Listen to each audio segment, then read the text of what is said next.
भारत और चीन के रिश्ते पिछले कुछ महीनों से तल्ख होते जा रहे हैं। इन रिश्तों में दरार तब और बढ़ गई जब 15 जून को चीनी सैनिक हिंसक हो उठे। उन्होंने लद्दाख की गलवान घाटी में पेट्रोलिंग कर रहे भारतीय सैनिकों पर हमला बोल दिया।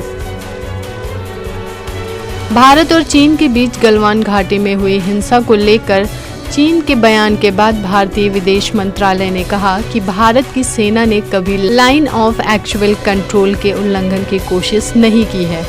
इस मामले की असली शुरुआत मई के महीने से शुरू हुई थी, जब चीनी सैनिक भारत की गश्त में रुकावट पैदा करने लगे, जिसके कारण टकराव की स्थिति उत्पन्न हो गई। ऐसे में मौजूदा द्विपक्षीय समझौते के तहत ग्राउंड कमांडर ने स्थिति को संभाला। भारत ने हमेशा इस यथास्थिति को बनाए रखने की कोशिश की है। मई के मध्य महीने में चीन ने सीमा पर पश्चिमी सेक्टर की लाइन ऑफ एक्चुअल कंट्रोल का उल्लंघन करने की कोशिश की, जिसका उन्हें उचित जवाब दिया गया। इसके बाद सीमा पर तनाव कम करने के लिए दोनों पक्षों में सैन्य कूटनीति स्तर पर बात की गई। उसके बाद 6 जून 2020 को वरिष्ठ कमांडर्स के बीच एक बैठक हुई। इस बैठक में दोनों पक्ष लाइन ऑफ एक्चुअल कंट्रोल का सम्मान करने के लिए सहमत हो गए। साथ ही इस बात पर भी आम राय बनी कि स्थिति बदलने वाला कोई कदम नहीं उठाया जाएगा।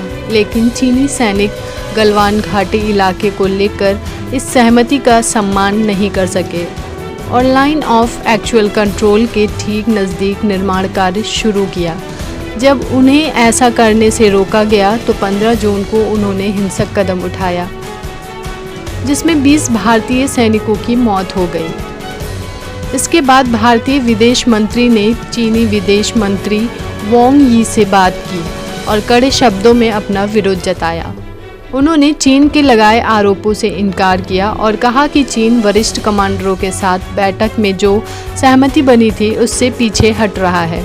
इस पूरे मामले की जिम्मेदारी के साथ सुलझाने पर दोनों देश सैन्य स्तर और कूटनीति स्तर पर इस मुद्दे पर बात कर रहे हैं। हमें उम्मीद है कि दोनों देशों के विकास के लिए और सीमा पर शांति बनाए रखने के लिए चीन दोनों देशों के विदेश मंत्रियों के बीच हुई बात का सम्मान करेगा।